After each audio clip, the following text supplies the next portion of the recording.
만약에 여러분들이 오늘 영상을 끝까지 보신다면 관계를 진지하게 생각하시는 분이라는 전제하에 정말 큰 카타르시스를 느낄 수 있을 거라고 가히 장담하고 말씀을 드릴게요. 오늘은 어떤 이야기를 할 거냐면, 남자가 어떤 여자를 봤을 때 절대로 대체 불가능한 여자다, 정말 이런 여자는 이 세상에 둘도 없을 게 분명하다라는 강한 확신을 갖게 되는 경우에 대해서 이야기를 하려고 하거든요. 첫 번째, 여러분들이 연애를 잘하는 여자가 되기 위해선 확실히 내가 1순위가 돼야 되는 게 맞아요. 하지만 두 번째, 내가 연애가 아닌 한 사람과 함께 평생을 나아가게 하는 데 있어서 결혼 따위의 관점에서 접근할 땐 상대방을 1순위로 두는 게 또 맞기도 해요. 이게 무슨 말이냐면, 우리가 잠깐 결혼이라는 걸 한번 생각을 해봅시다. 내 인생의 반려자를 찾는다는 거, 내가 연애를 하면서 스쳐 지나가는 사람에게 주는 마음들과는 정말 다를 거예요. 연애라는 관계에서는요, 좀 더 상대방에게 매력을 느끼고, 이 사람이 그냥 나를 얼마나 안달나게 만들고, 이 사람과 함께하는 시간 동안 얼마나 애틋함을 가지게 할 수 있는지, 그것들이 관건이 되는 관계예요.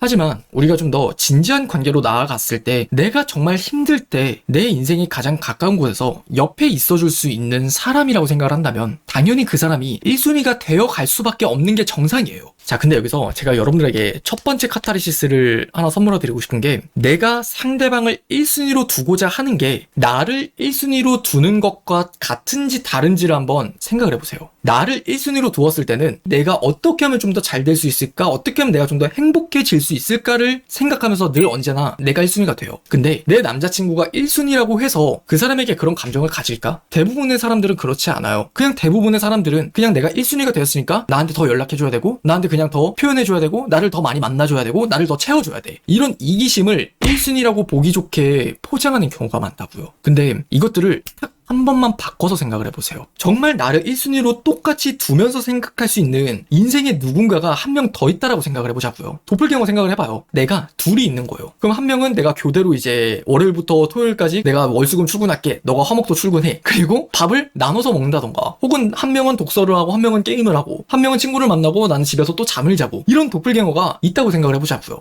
그런 사람이 만약 있다면, 그런 도플갱어가 있다면 우리는 어떤 돈의 가치를 지불해서라도 그 사람을 꼭 반드시 내 곁에 두고 싶을 거예요. 근데 연인 관계라는 것도 어쩌면 그럴 수 있다고요. 그렇게 부부 생활에 있어서 어떤 열렬한 사랑을 강하게 느끼고 내 곁에서 이렇게까지 생각해 줄 수 있는 사람은 없다라는 걸 굉장히 강하게 확신을 한다는 거예요. 근데 앞서 말씀을 드렸듯이 이 이기심이라는 거, 나는 그 사람을 1순위로 둔다고 하지만 근데 그게 아니라 그저 내 욕심인데 그게 아니니까 결국 남자들은 그렇게 떠나가 버리는 거예요. 그러니까 많은 유튜브에서도 언니들도 많은 사람들이 오해를 하길, 그러니까 너가 1순위로 뒀기 때문에 그 남자가 그렇게 떠나가는 거야. 근데 정말 그래서 떠나간 걸까요? 한번 냉정하게 고민을 해보자고요. 내가 1순위로 둬서 떠나간 건지, 아니면 내가 이기적인 욕심을 부려서 떠나간 건지. 근데 나는 내가 잘못된 사람이라고 인정하고 싶지 않으니까 나는 정말 그 사람을 1순위로 뒀어, 이렇게 자기 합리화를 하면서 사람을 못 믿게 되고, 남자에게 상처받았다라고 피해의식이 쌓이게 되고, 그렇게 다음 연애를 하는 데 있어서도 나는 분명 어떤 한 사람과 깊은 관계를 원하는데 그게 안 된다는 거예요. 그러다 보니까 차라리 그럴 바엔 그래, 내가 나를 1순위로 두는 게 맞는 거야. 그리고 또 많은 분들이 실제로 나를 1순위로 뒀을 때 연애를 하면 앞서 말씀을 드렸던 것처럼 남자는 나에게 끌려해요. 나를 좀 더 매혹적으로 보고 내가 좀 더 잘 해나가고 있는 모습, 내가 잘하는 모습, 내 멋있는 모습들을 보면서 그 사람은 나한테 더 빠지겠죠. 네, 하지만 제 채널을 보는 여러분들이 한 번은 좀 진지하게 생각을 해보자고요. 그냥 나를 그저 멋있게 느껴서 만나는 사람을 원하는 건지, 아니면 나를 정말 소중하게 생각할 줄 알고 내 있는 그 자체의 어떤 순수함을 사랑해 줄 수 있는 사람인지. 적어도 여러분들이 후자를 원한다면 일단 나부터가 그런 사람이 되어야 된다라고 말씀을 드리고 싶어요. 그리고 그런 사람이 되었던 걸 내 남자친구가 봤을 때 그 사람은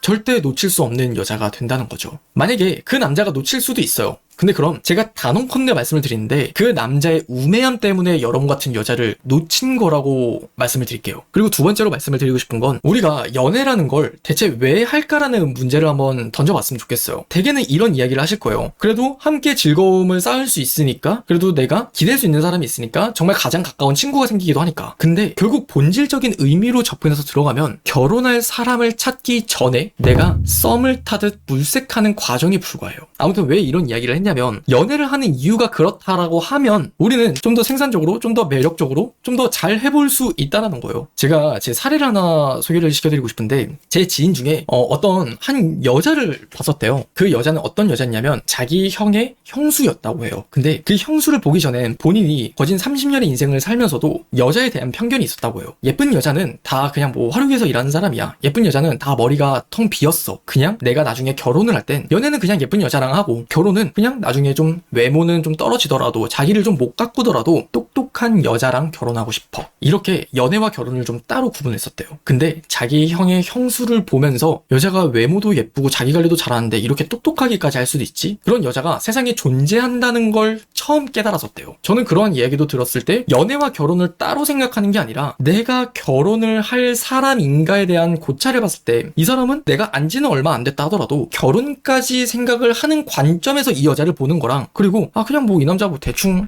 얼굴 잘생겼으니까 만나보지 뭐 이 남자 뭐 나랑 티키타카 잘 되니까 그냥 한번 만나보지 뭐 그런 관점으로 이 사람을 만나게 됐을 때 그 둘의 차이가 어마무시하게 벌어진다라는 거예요.